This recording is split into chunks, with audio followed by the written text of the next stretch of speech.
This is TWiT. Brianna, you probably didn't have the luxury to go to E3 this year, so you followed it from afar. I sure wish. Wow. Yeah. That would have been great. Yeah. But Jeff, you were there. I was. Yes, indeed. Great fun. Why? You agree with Brianna? It was the best yet.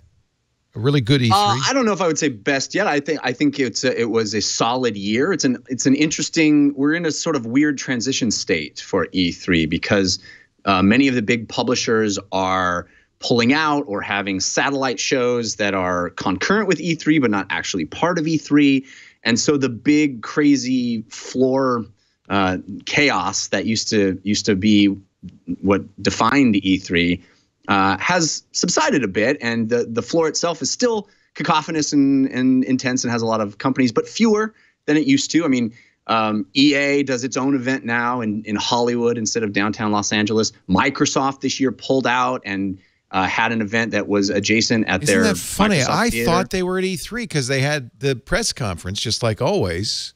Yeah. Well, the Microsoft sponsors the theater at LA Live now, so it is adjacent to the convention center, but it wasn't actually part of E3, and their floor presence on the show floor of E3 was non-existent because they had their own location now. Yeah.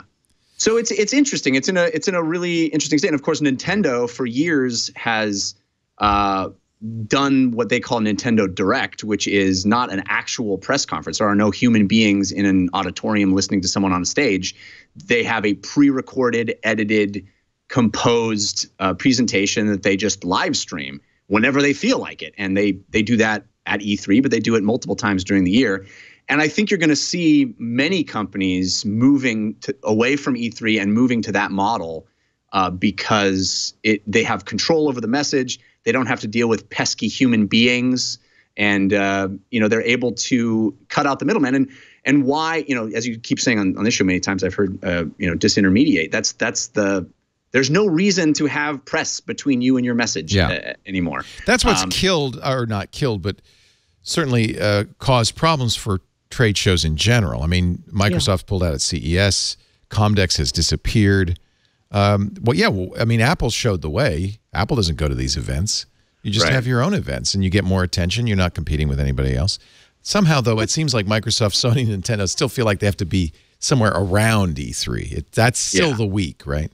It's still the week. It's the week that all the news is coming out, right? Like, and from a gamer's perspective, you don't really care if Nintendo is announcing Smash like as part of E3 or like with the Nintendo Direct. I just care the new Smash is coming out. So I really hear what you're saying, Jeff, but like they've struggled with this for years. Leo, you were saying this was the first E3 that was open to the press.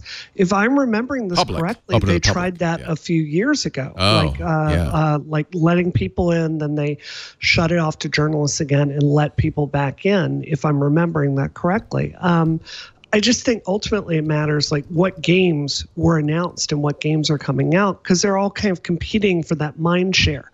Like, is Fallout 77 going to be the big game that people care about? Is Anthem?